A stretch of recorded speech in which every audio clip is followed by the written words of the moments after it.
The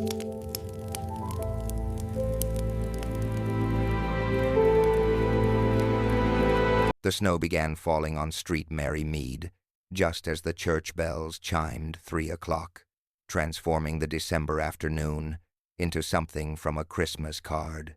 By 4:30, when the ladies of the Winter Relief Committee gathered in the village hall for their final planning meeting before the charity bazaar, the flakes had thickened into a proper blizzard that promised to trap anyone foolish enough to venture outdoors. Miss Jane Marple arrived precisely on time, her sensible boots leaving neat prints in the accumulating snow.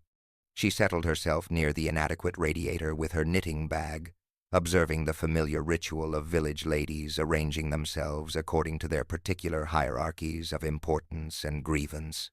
The hall buzzed with the organized chaos of charitable endeavor. But underneath the cheerful bustle, she detected the particular tension that accompanies any gathering where old secrets and new ambitions intersect. Mrs. Dolly Bantry burst through the doors in a flurry of snowflakes and excitement, her cheeks flushed with cold and the pleasure of bearing exceptional news. "My dears," she announced breathlessly, "you'll never guess who's decided to grace our little bazaar tomorrow. Vivian Ashworth herself, staying at Gossington Hall with young Timothy." The reaction was immediate and telling. Mrs. Price Ridley, the committee chairwoman, pursed her lips in calculation. Miss Hartnell leaned forward with undisguised interest. Several younger ladies exchanged meaningful glances. Miss Marple's knitting needles continued their steady rhythm, but her pale blue eyes sharpened with attention. Vivian Ashworth, born Vivienne Carpenter, the blacksmith's daughter, had married well and departed for London 30 years ago. Her sudden return to settle her late brother's estate had provided the village with delicious speculation for months. The whispers spoke of financial difficulties, questionable associates, and, most intriguingly, a bitter dispute with her nephew Timothy over the inheritance. "She's bringing that peculiar secretary of hers," Mrs. Bantry continued, settling beside Miss Marple with the air of one prepared to elaborate extensively. "Miss Pemberton," with the affected accent. "And I heard from the postman that Timothy is absolutely furious about his aunt's extended visit." "How unfortunate," murmured Miss Marple, examining a dropped stitch with apparent concentration.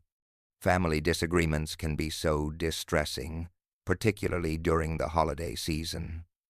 As the afternoon progressed, the snow intensified dramatically. Through the tall windows, the village disappeared behind curtains of white, and Tom Larkin, the hall caretaker, muttered increasingly dire predictions about impassable roads and failing electricity.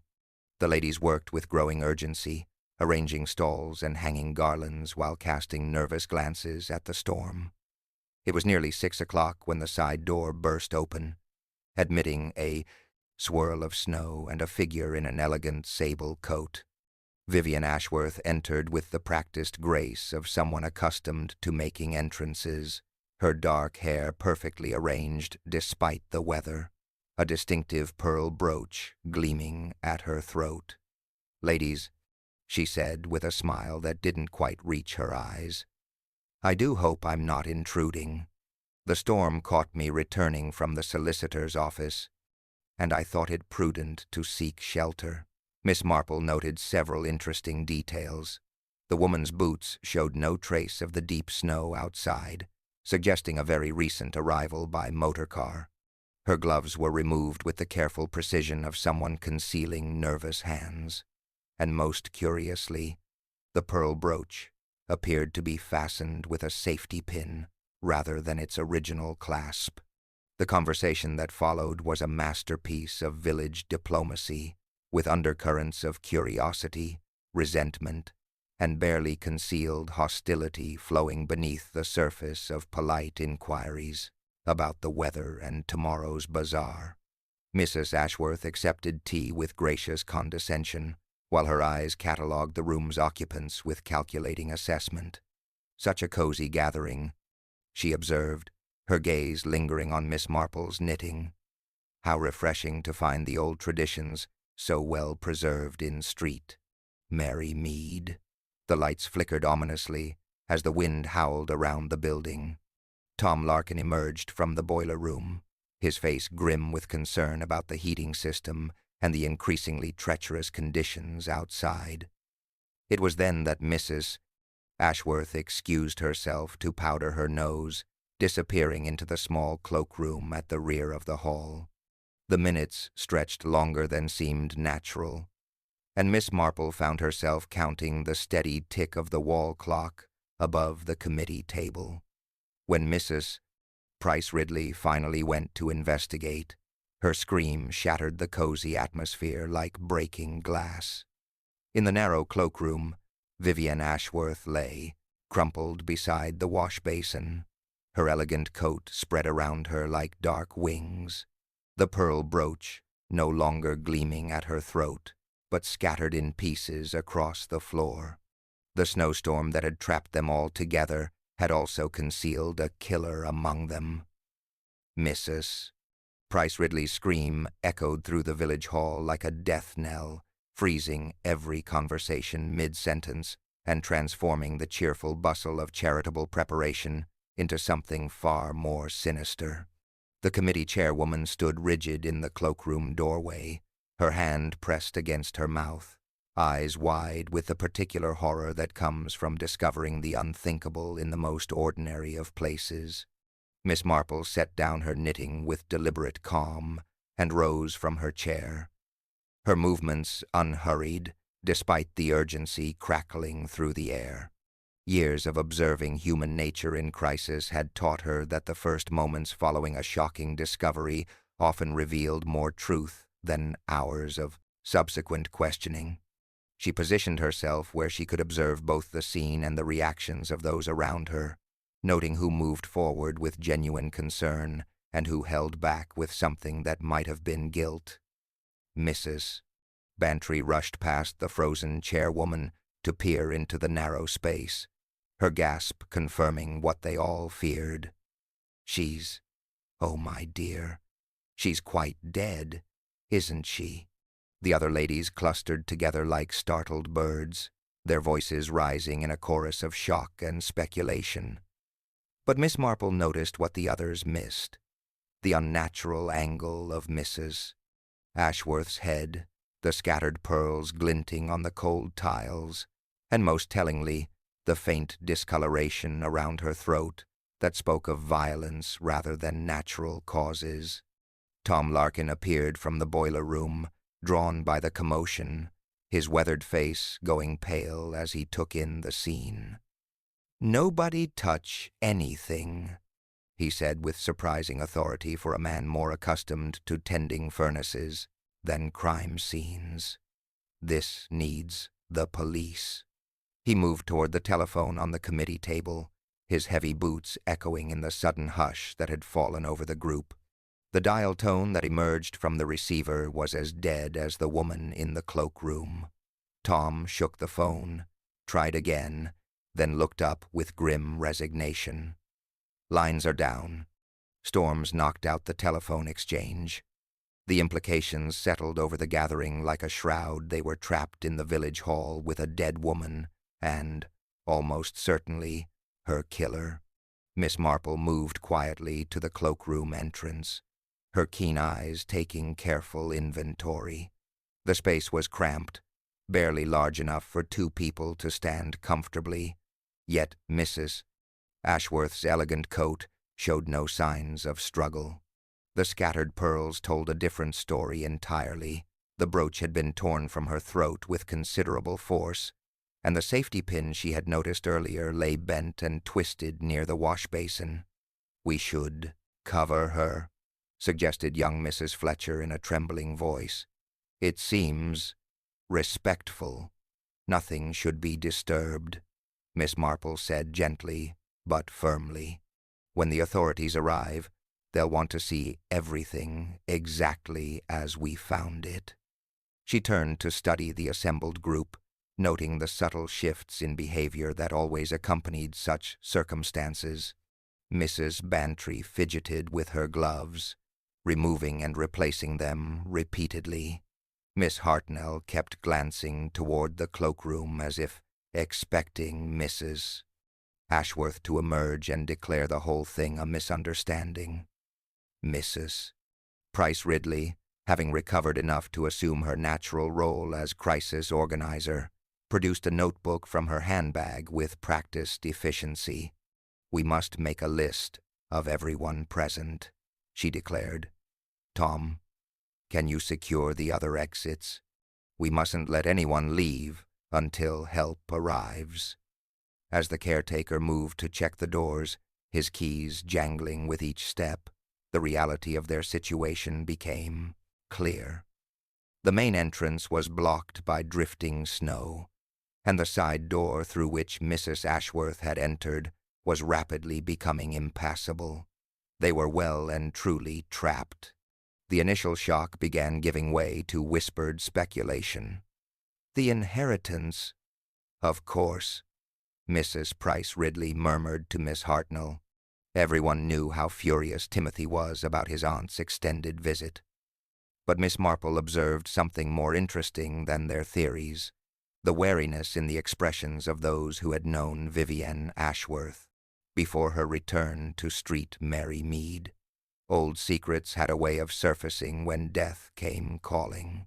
The storm continued to rage outside, but inside the village hall, a different kind of tempest was brewing.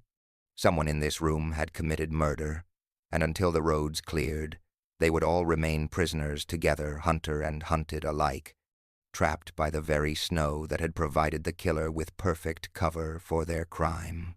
The wind's relentless howling provided a grim soundtrack as the committee members instinctively drew closer together, clustering around the inadequate radiator like survivors of a shipwreck. The clink of teacups against saucers created a brittle counterpoint to the storm's fury. And in the narrowing circle of lamplight, familiar faces took on the strained intimacy of people trapped by circumstances beyond their control. Miss Marple settled herself where she could observe both the group's dynamics and the ominous doorway to the cloakroom. Years of studying human nature had taught her that crisis stripped away social pretenses with remarkable efficiency, and already she could detect the first hairline cracks appearing in the carefully maintained facade of village propriety. Mrs. Price Ridley, having appointed herself unofficial investigator, flourished her notebook with theatrical authority. "We must establish a precise timeline," she declared, her voice carrying the conviction of someone who had read too many detective novels. Mrs. Ashworth entered at 6 o'clock, accepted tea, and excused herself to the cloakroom. She consulted the others, who provided conflicting estimates ranging from 20 to 35 minutes later. "It was 22 minutes past 6 when she left us," Miss Hartnell stated with characteristic precision, though Miss Marple noted the faint dusting of face powder caught in the ribbing of her left cuff, an observation she filed away for future consideration. Tom Larkin returned from securing the building with increasingly grim news. The side door was now completely blocked by drifting snow, and the heating system was beginning to falter under the storm's assault. "We'll be lucky if the boiler lasts until morning," he reported, his breath already visible in the cooling air. The discovery of Mrs. Ashworth's handbag, wedged behind the coat rack as if hastily concealed, provided the first concrete evidence. Mrs. Price Ridley insisted on examining its contents with amateur detective enthusiasm, spreading the items across the committee table like exhibits in a courtroom. The leather wallet contained a substantial sum of money, immediately ruling out robbery as a motive. More intriguing was a small appointment book filled with cryptic notations in Mrs. Ashworth's distinctive handwriting. Miss Marple studied the entries with quiet interest. T. C. Final warning. Bank. Extension refused. And most curious of all, M. H. Old debts. Several pages had been carefully torn from the book, leaving only ragged edges as testament to their former existence. T.C. must be Timothy Carpenter, Mrs. Price Ridley announced with satisfaction. Her nephew. Everyone knows about their inheritance quarrel. But Miss Marple's attention lingered on the other initials and the deliberate removal of evidence. It was then that Mrs. Clement, the vicar's wife, who had remained unusually quiet since the discovery, offered an observation that struck Miss Marple as both perceptive and potentially significant. "She was different tonight," she said softly, her voice barely audible above the wind. "When Vivienne left the village years ago, she was bitter, hardened. But this evening, there was something almost frightened about her." This prompted immediate disagreement from the others, who insisted Mrs. Ashworth had seemed perfectly composed, even arrogant. But Miss Marple had noticed the same quality Mrs. Clement described, a brittleness beneath the polished exterior, like fine china with invisible cracks. The murder weapon's discovery came almost by accident. Tom, making a final check of the cloakroom before covering the body, noticed something glinting beneath the wash basin. Using a pencil to avoid disturbing potential fingerprints, he carefully extracted an ornate letter opener, its silver blade stained with unmistakable evidence of violence. Several committee members immediately recognized it as belonging to the hall's own supplies, kept in the secretary's desk for opening correspondence. This revelation sent a chill through the group that had nothing to do with the failing heating system. The killer had not come prepared for murder. They had seized whatever came to hand, suggesting either a crime of passion or someone intimately familiar with the hall's contents. Miss Marple's keen eyes noted other details that escaped the others' attention.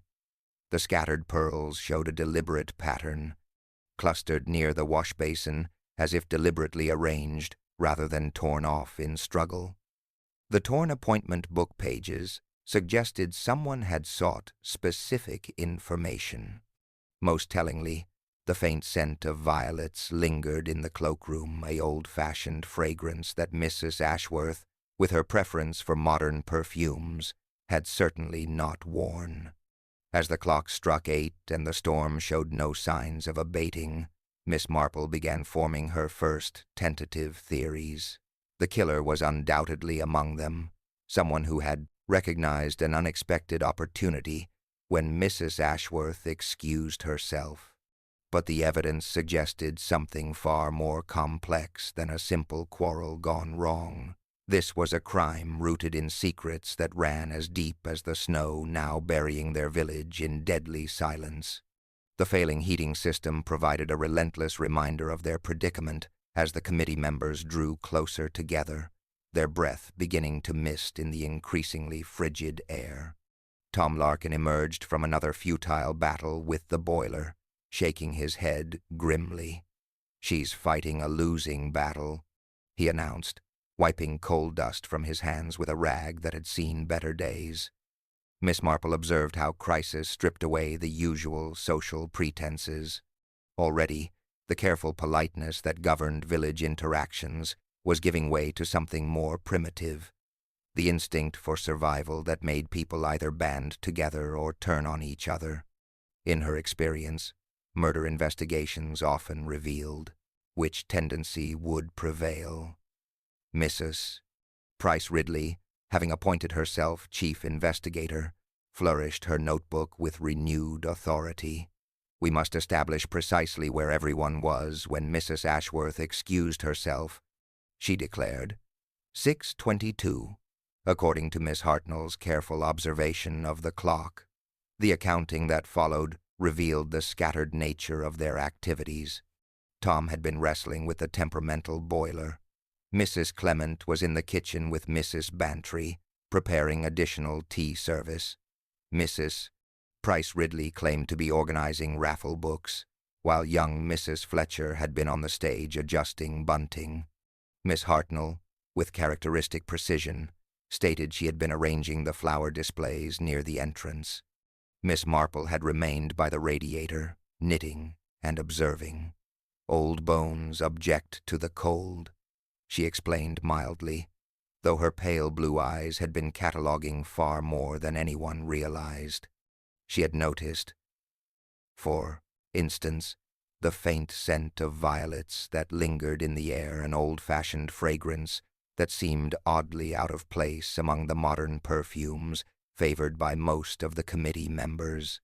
The discovery of additional evidence in Mrs. Ashworth's belongings proved illuminating. Her handbag yielded not only the appointment book with its cryptic entries, but also a small velvet jewelry box containing a magnificent diamond ring. More intriguing still was a crumpled telegram dated that morning. Arrangements confirmed. Payment expected tomorrow as agreed.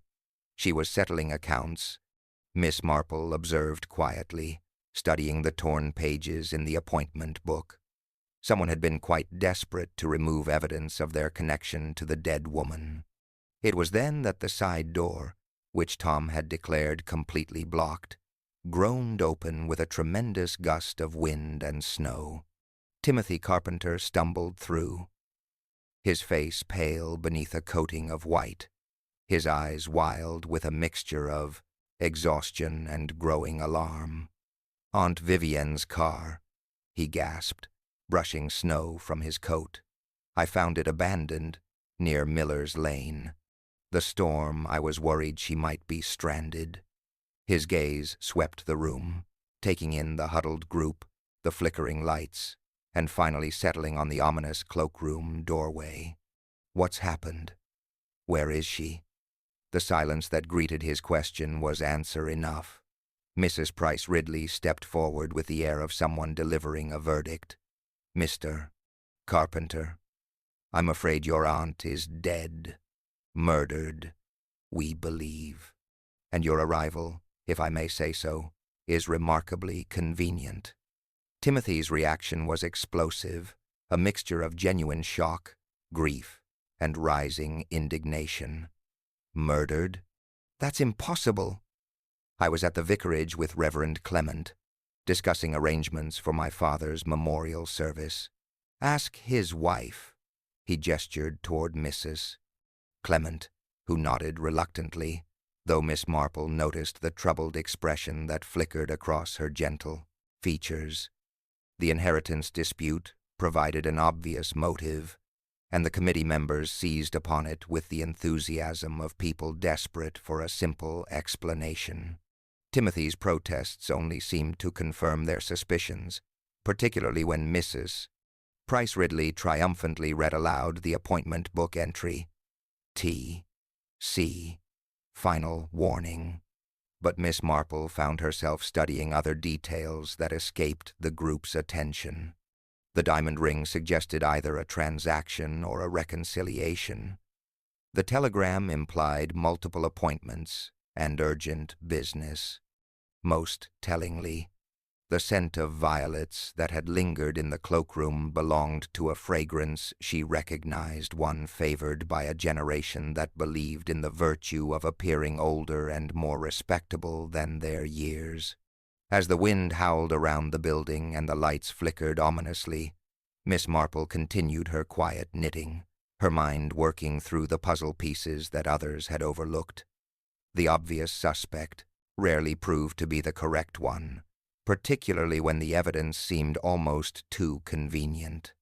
In her experience, the most dangerous killers were those who understood how to direct suspicion elsewhere while maintaining the appearance of innocence.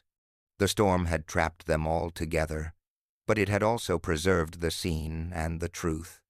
Now it was simply a matter of patience and careful observation, two qualities Miss Marple possessed in abundance. The tremor of silence that followed Timothy's desperate outburst seemed to stretch endlessly, broken only by the wind's relentless assault on the village hall's windows. Miss Marple observed how quickly the assembled committee members had arranged themselves into a tribunal of sorts, with Mrs. Price Ridley assuming the role of chief prosecutor and Timothy cast as the obvious defendant in this impromptu court of village justice. The evidence speaks quite clearly, Mr. Carpenter. Mrs. Price Ridley declared, brandishing the appointment book with theatrical authority. T.C. Final warning. Your aunt's own handwriting condemns you. Her voice carried the satisfaction of someone who believed the puzzle had been solved with admirable efficiency, though Miss Marple noted the slight tremor in her hands that suggested the chairwoman was not as composed as she appeared.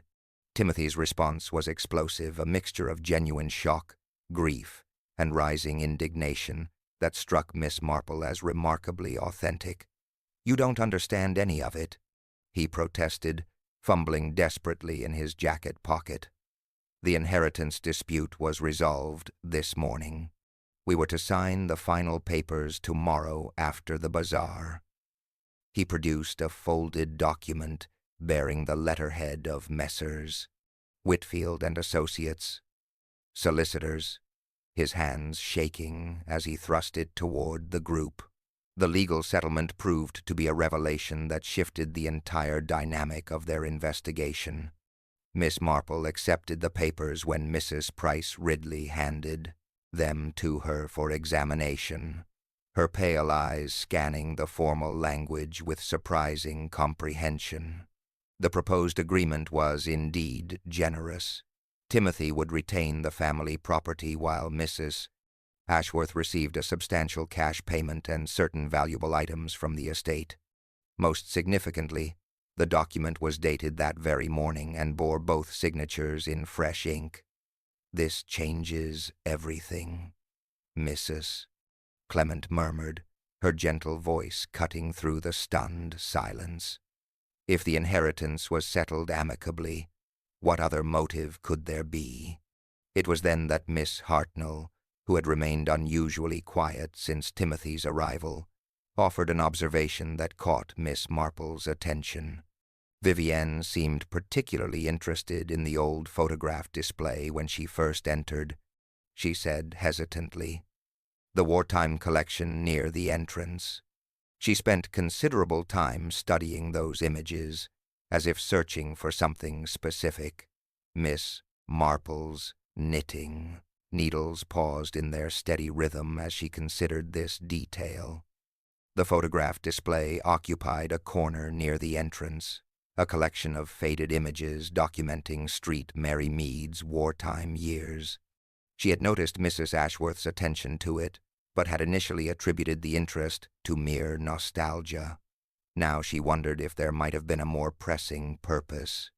The failing heating system provided an immediate crisis that temporarily overshadowed their investigation. Tom Larkin emerged from another futile battle with the boiler, shaking his head grimly. "She's given up the ghost," he announced. "We'll need to gather in the kitchen where the old coal stove can keep us from freezing, but we'll have to stay close together." As they relocated their makeshift investigation to the cramped kitchen, Miss Marple positioned herself strategically where she could observe both the group dynamics and, through the open doorway, the photograph display that had so captured Mrs. Ashworth's attention.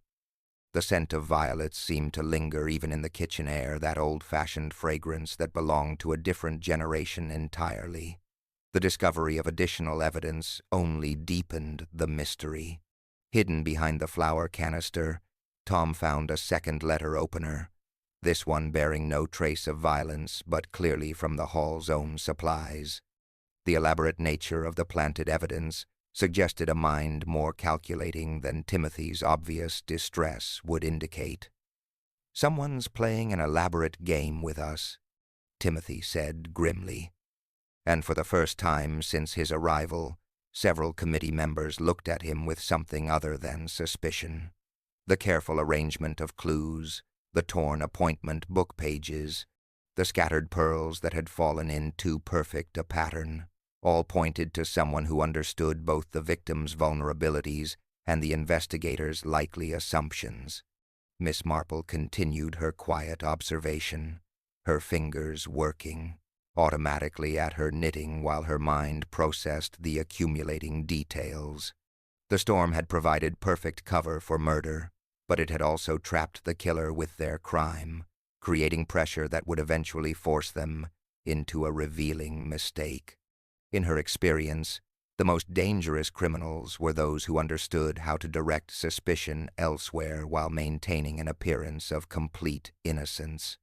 The obvious suspect, she reflected, was rarely the correct one, particularly when the evidence seemed almost too conveniently arranged. The kitchen's ancient coal stove cast dancing shadows across the assembled faces, transforming the familiar committee members into something more mysterious in the flickering light. Miss Marple positioned herself strategically near the doorway, where she could observe both the huddled group and the darkened hall beyond, her knitting needles maintaining their steady rhythm despite the deteriorating circumstances. The cramped quarters had stripped away the usual social pretenses, and already she could detect the first signs of genuine fear replacing polite concern. The storm's relentless assault provided a constant reminder of their isolation, but it was the growing awareness that a killer sat among them that truly chilled the air. Mrs. Clement, who had remained thoughtfully quiet since Timothy's arrival, finally voiced what several others had begun to suspect. "The photograph display," she said softly, her gentle voice barely audible above the wind's howling. Vivienne spent considerable time studying those wartime images when she first arrived, almost as if she were searching for someone specific. This observation prompted an immediate expedition to examine the display more closely, despite the hall's bitter cold. Tom Larkin produced a torch from his maintenance supplies, and the beam revealed details that casual observation had missed. Several photographs showed signs of recent disturbance, frames slightly askew, dust patterns suggesting they had been recently moved, and most tellingly, one photograph with a corner torn away, leaving only ragged edges. Miss Marple studied the collection with particular interest, noting how the images documented not just Street Mary Mead's wartime years, but the complex web of relationships that had sustained the village through crisis. The damaged photograph bore a faded caption identifying it as the 1,943 Women's Voluntary Service Group, their faces bright with the determined cheerfulness of wartime duty. "I remember when that was taken," Mrs. Price Ridley said with an odd tremor in her voice. "We were all so young then, so certain we were making a difference." Her hands shook slightly as she adjusted her coat, and Miss Marple noted how the chairwoman's eyes avoided the torn photograph. The torch beam revealed something else, a small fragment of paper wedged behind the damaged frame. Tom carefully extracted it with his pencil, revealing what appeared to be part of an old letter, written in faded ink on yellowed paper. The visible text was tantalizingly incomplete. The money was never meant for personal use. Betrayal of everything we stood for. Evidence remains. "Blackmail," Timothy said grimly, and the word fell into the kitchen's warmth like a stone into still water. The implications settled over the group with uncomfortable weight. Someone had been using old secrets as leverage, and Mrs. Ashworth had either been the blackmailer or one of her victims. Miss Marple observed how this revelation affected the assembled committee members. The scent of violets seemed to intensify in the close quarters, though its source remained mysteriously elusive. She had detected the fragrance in the cloakroom, and now it lingered here among them, old-fashioned and distinctive, the sort of perfume favored by women who wished to appear more respectable than their circumstances might suggest. The appointment book yielded additional secrets under closer examination. Beyond the obvious entries, other initials appeared throughout the pages. D, P, R, payment overdue, M, H, final settlement required, and most intriguingly, insurance policy complete. evidence secured.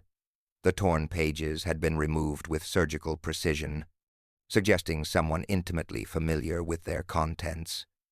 She was settling old scores, Mrs. Bantry observed with dawning understanding. Vivienne always had a talent for discovering people's secrets. Even as a girl, she knew things about the village that others preferred to keep hidden. This prompted a flood of uncomfortable memories from the older committee members. Young Vivienne Carpenter had indeed possessed an unsettling ability to observe and remember. Her departure for London 30 years ago, accompanied by whispers of scandal that had never been fully explained.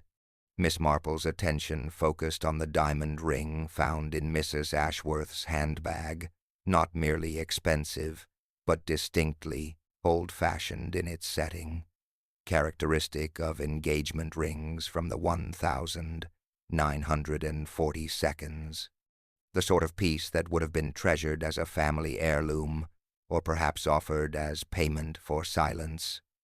"The ring tells its own story, doesn't it?" she said quietly, her voice cutting through the increasingly heated speculation. Such pieces often change hands for the most interesting reasons. She paused in her knitting to study the faces around her, noting how several pairs of eyes refused to meet her gaze. Miss Hartnell, who had been unusually quiet, suddenly spoke with nervous energy. When Vivienne was examining the photographs, she made a comment about greedy little hands and how some people never change.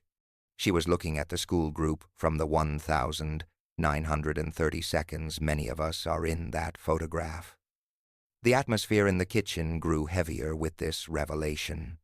The forced proximity was breeding an almost palpable claustrophobia, and the initial shock was giving way to a more insidious fear, the realization that the killer was not some outsider but one of their own, a familiar face hiding a deadly secret. As the clock struck 9 and the lights flickered ominously, Miss Marple continued her patient observation.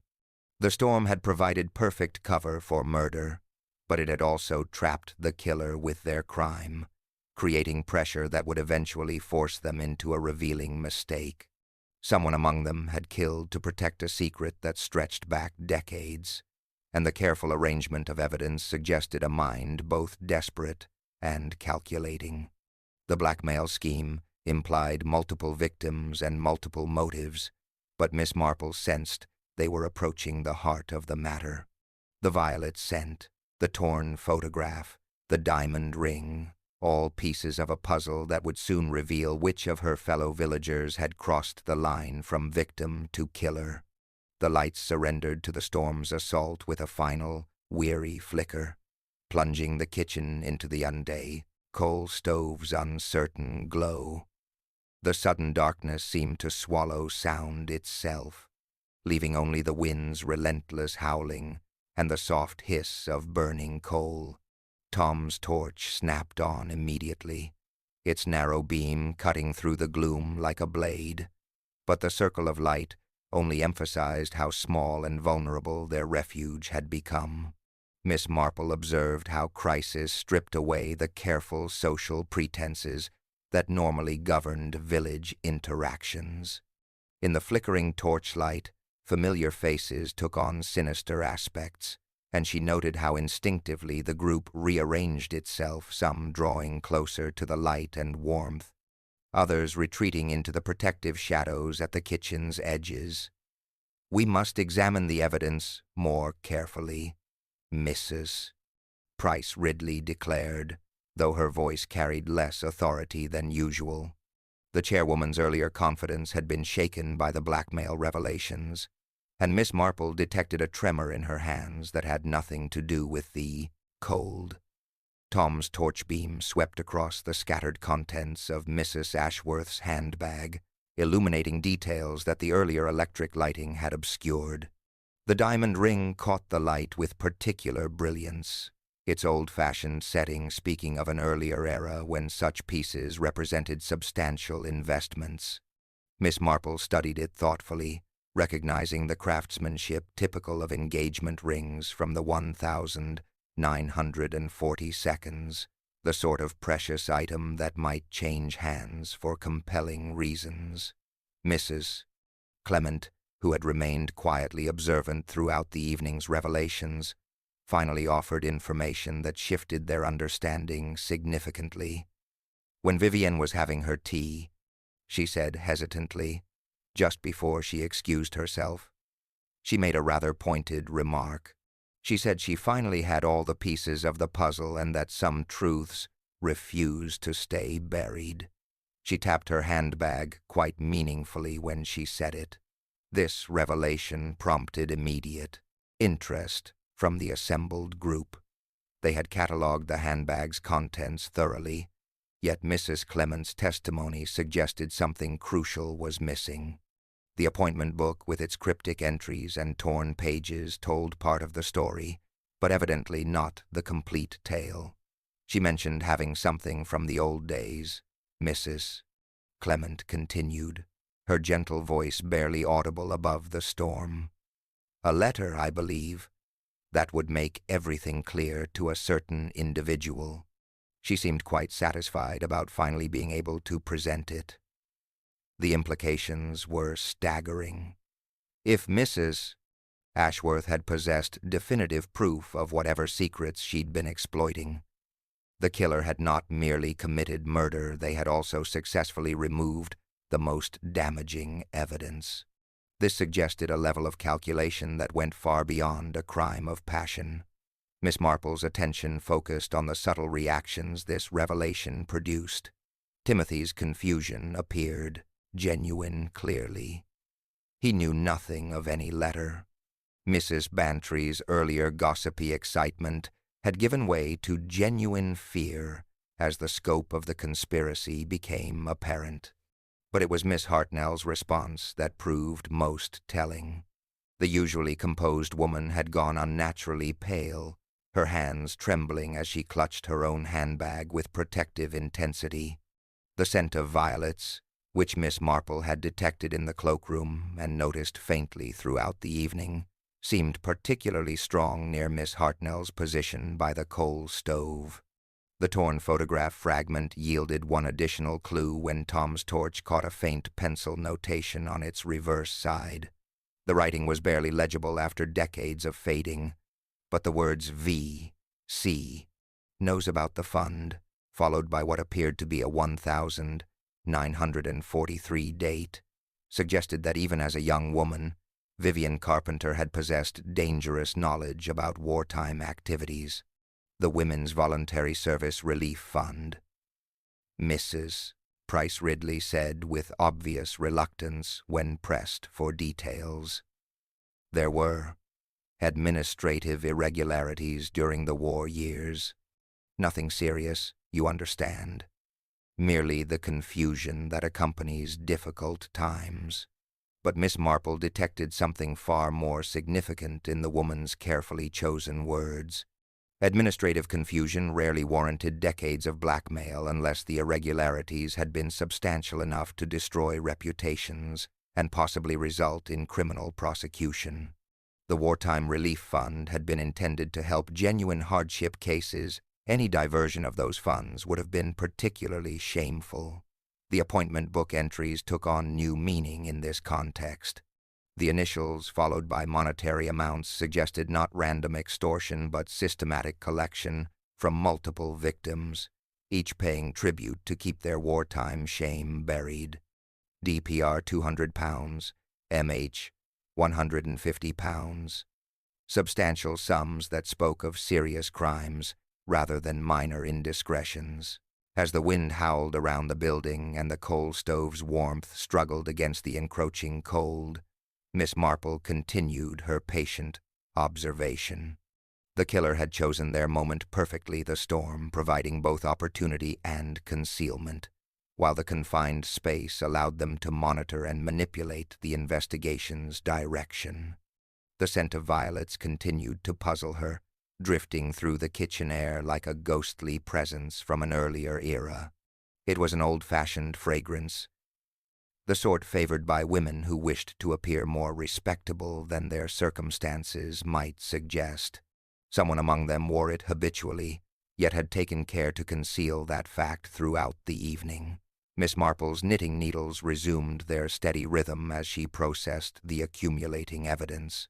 The missing letter represented the final piece of Mrs. Ashworth's blackmail puzzle, and its disappearance confirmed that the killer possessed both the knowledge and the nerve to destroy evidence while surrounded by potential witnesses.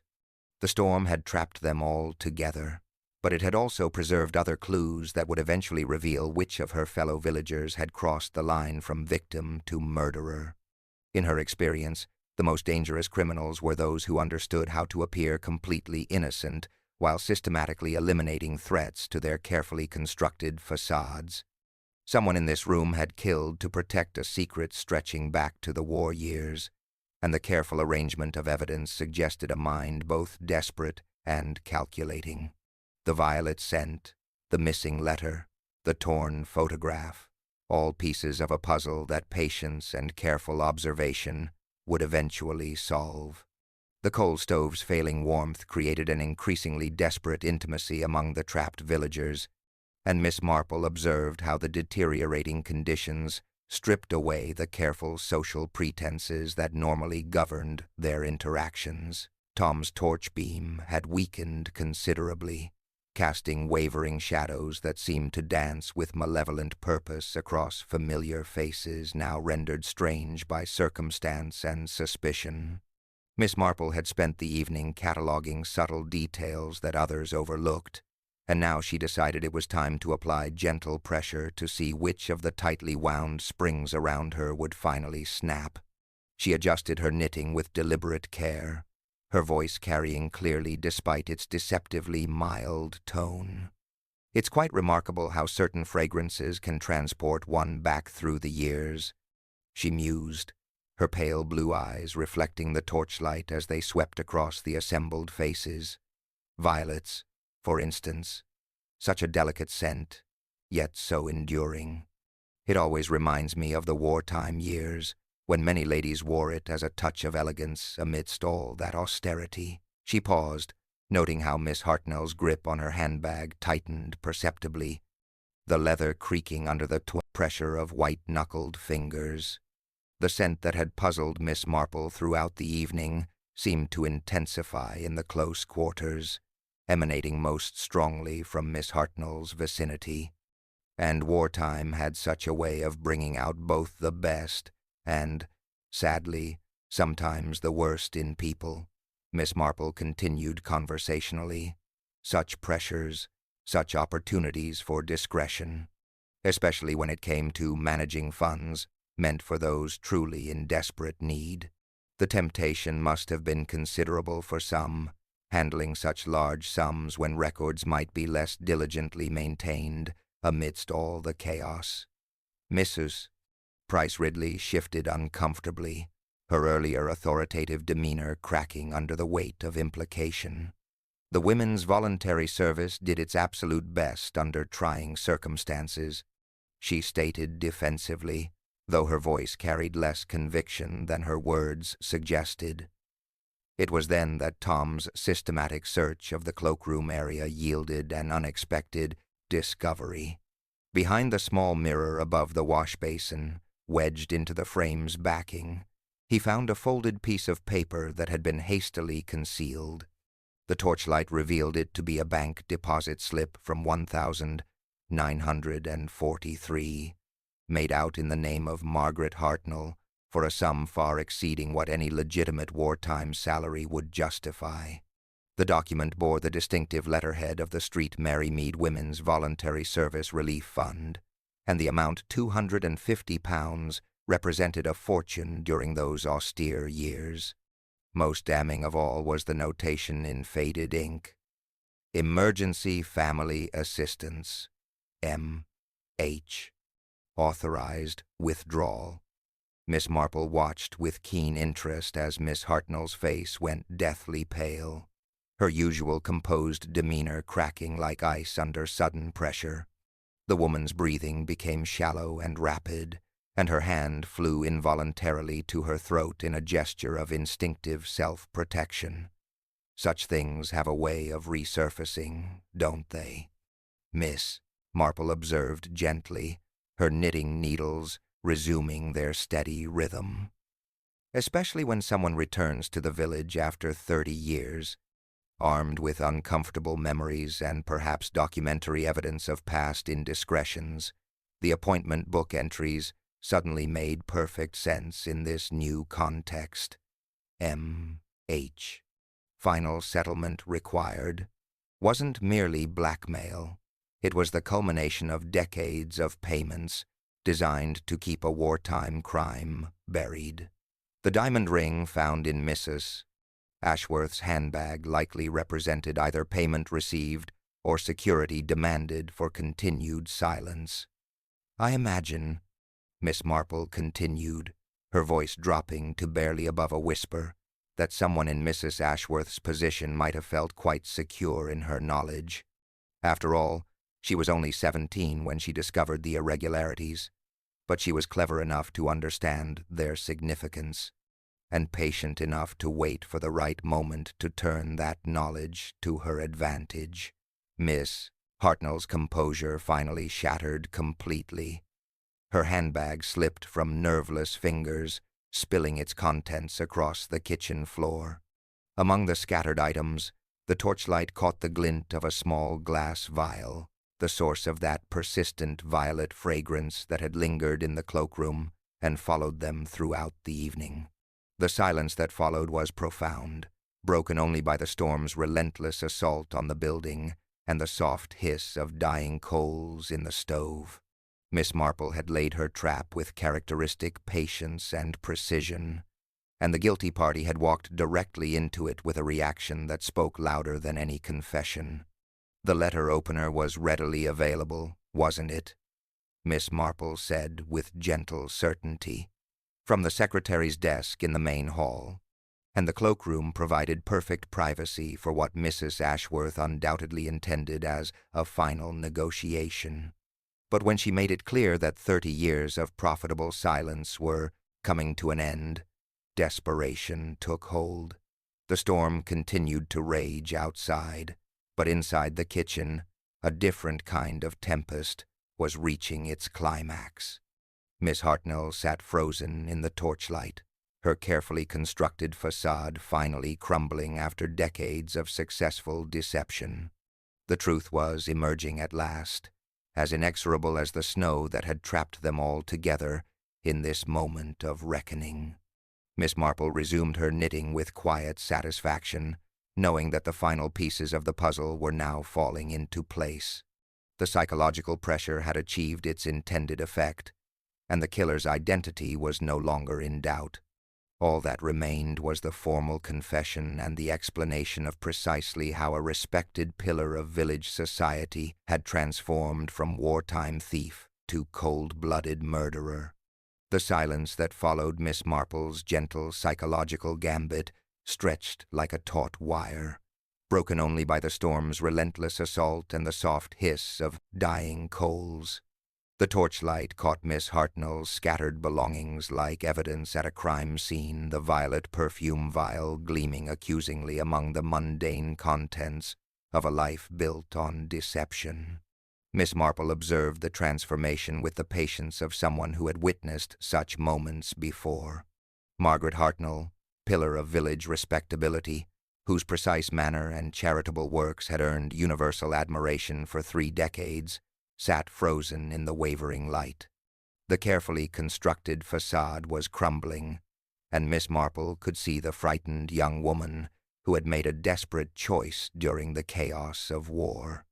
"The calculations in your notebook are quite thorough, my dear," Miss Marple said softly, her knitting needles resuming their steady rhythm.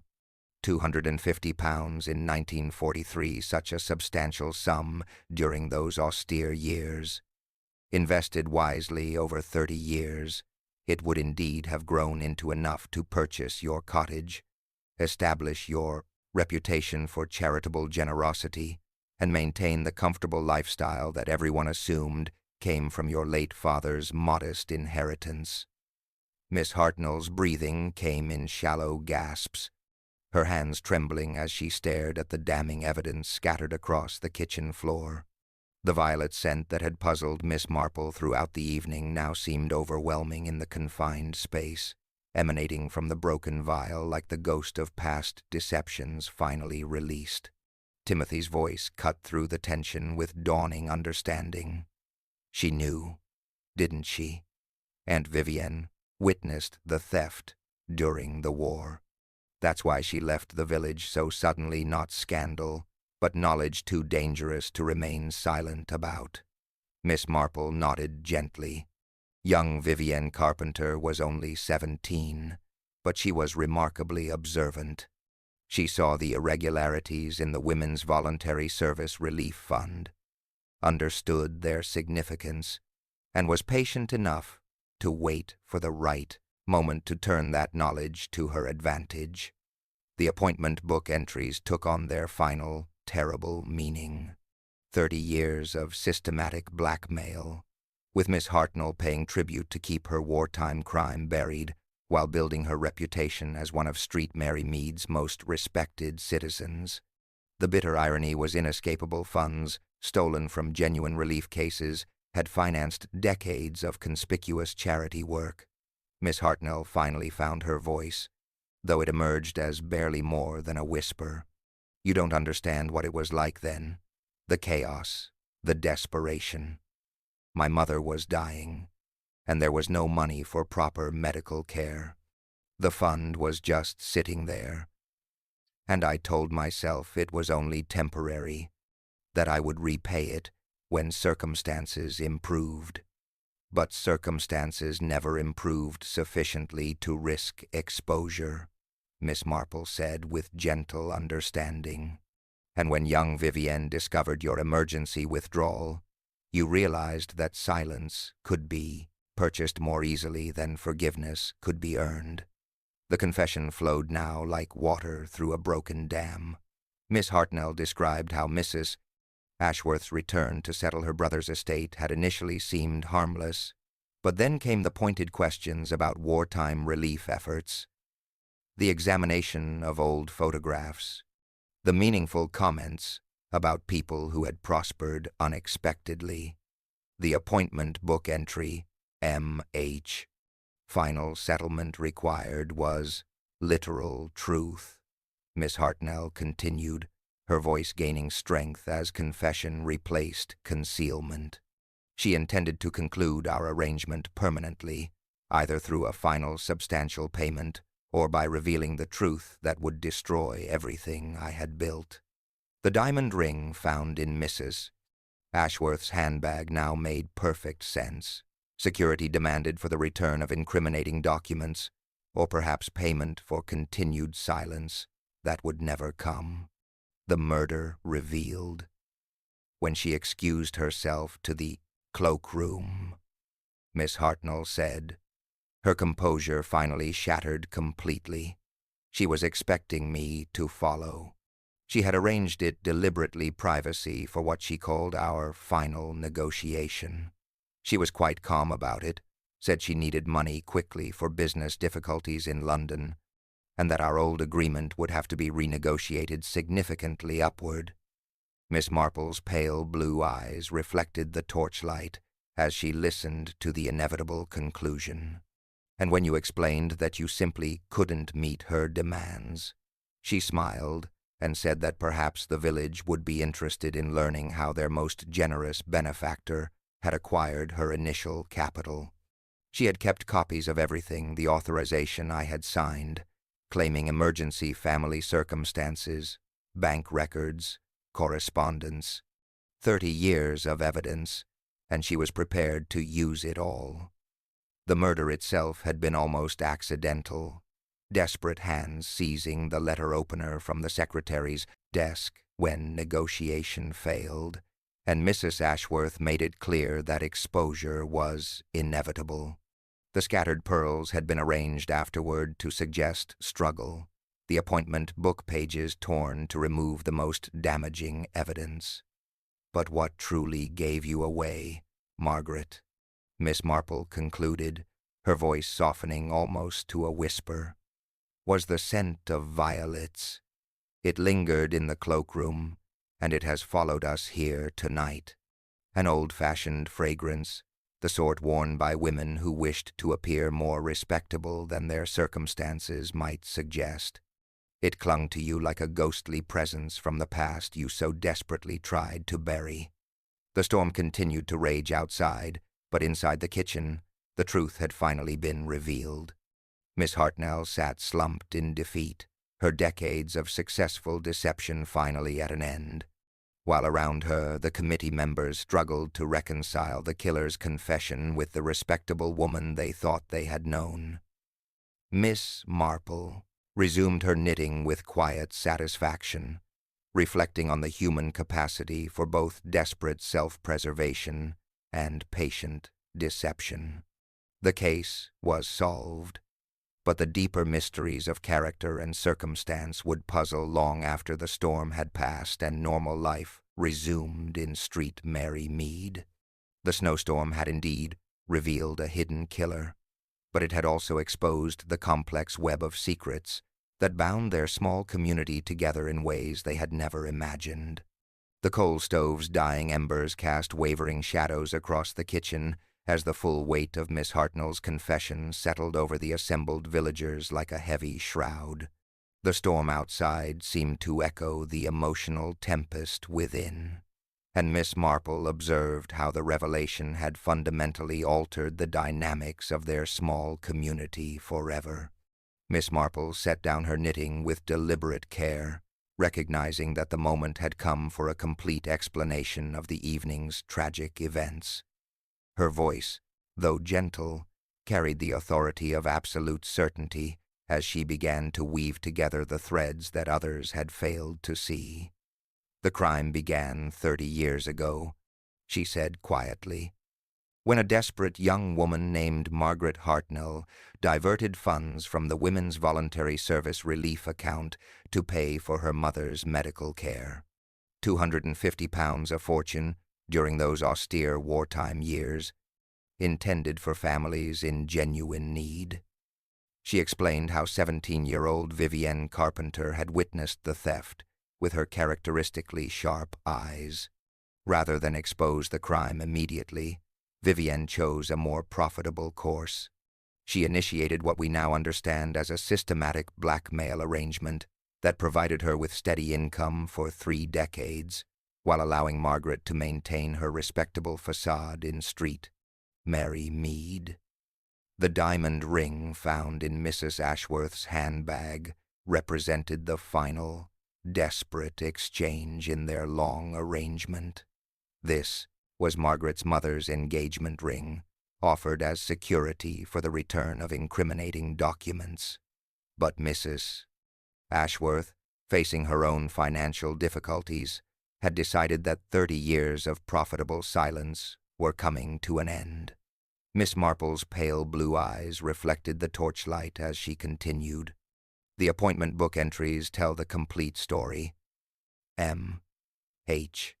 Final settlement required was not merely another payment demand, but notice that the blackmail arrangement would conclude with either a substantial final sum or complete exposure of the wartime theft. When Mrs. Ashworth excused herself to the cloakroom, she was expecting Margaret to follow for what she called their final negotiation. The privacy was deliberately arranged, the outcome carefully planned. But when Margaret explained that she simply could not meet the escalated demands, Mrs. Ashworth made it clear that exposure was inevitable. The murder weapon, the letter opener from the secretary's desk, had been seized in desperate panic when negotiation failed. The scattered pearls, the torn appointment book pages, the second letter opener, hidden behind the flour canister, all attempts to mislead us. But the most telling clue was the scent of violets that lingered in the cloakroom and followed us throughout the evening. Miss Marple's gaze settled on Miss Hartnell's slumped figure, an old-fashioned fragrance, the sort worn by women who wished to appear more respectable than their circumstances might suggest. It clung to you like a ghostly presence from the past you so desperately tried to bury. The hours that followed were marked by an uncomfortable intimacy born of shared crisis and forced proximity. Miss Hartnell remained under informal supervision in the kitchen, where the failing coal stove provided the only reliable warmth. The others took turns maintaining watch, ensuring that evidence was preserved while grappling with the moral complexity of their situation. Mrs. Price Ridley's earlier confidence had crumbled in the face of a truth far more disturbing than village gossip had ever imagined. Timothy Carpenter sat in profound sadness, discovering that his aunt's final years had been consumed by a blackmail scheme that ultimately cost her life. Mrs. Clement's gentle nature struggled to reconcile the killer's confession with the respectable woman they had known for 30 years. As the storm gradually weakened and dawn crept gray across the frosted windows, Miss Marple reflected on the tragic irony of the situation. A single desperate act during wartime had created the foundation for decades of deception, ultimately culminating in murder when greed exceeded the perpetrator's ability to pay. By 9 o'clock, the first plow lorry managed the main road, bringing Inspector Slack and a constable from the county. Slack's relief at seeing Miss Marple was only partly concealed by his official manner. In his experience, her presence promised both order and implicit rebuke to hasty conclusions. He listened with professional attention as Miss Marple presented the events without flourish, her quiet voice threading the night's chaos into a comprehensible pattern. The violet scent, Inspector, was not Mrs. Ashworth's sort of perfume at all. One noticed it in the cloakroom, and later near the stove where Miss Hartnell had drawn close. Then there was the dusting of face powder in the ribbing of Miss Hartnell's left cuff, which I observed before the lights failed. The evidence spoke with devastating clarity. The arranged pearls suggesting struggle where none had occurred, the bent safety pin from the broken brooch clasp, the hidden bank deposit slip from 1,943, detailing the original theft. Miss Hartnell offered no resistance when led away, her decades of successful deception finally at an end. The village that emerged from the storm was forever changed by the night's revelations. The postponed bazaar eventually opened with subdued celebration, and Mrs. Clement organized relief efforts for storm-damaged cottages with quiet tact that asked no questions about fund oversight. Miss Marple selected a small spray of winter jasmine from the charity stall, tucking it into her coat with hands that trembled only from age. She paused by the photograph display, where someone had straightened the frames and mended the torn corner. The faces of 1,943 looked back at her, brave and hopeful, and not as wise as they believed themselves to be. Later, in Mrs.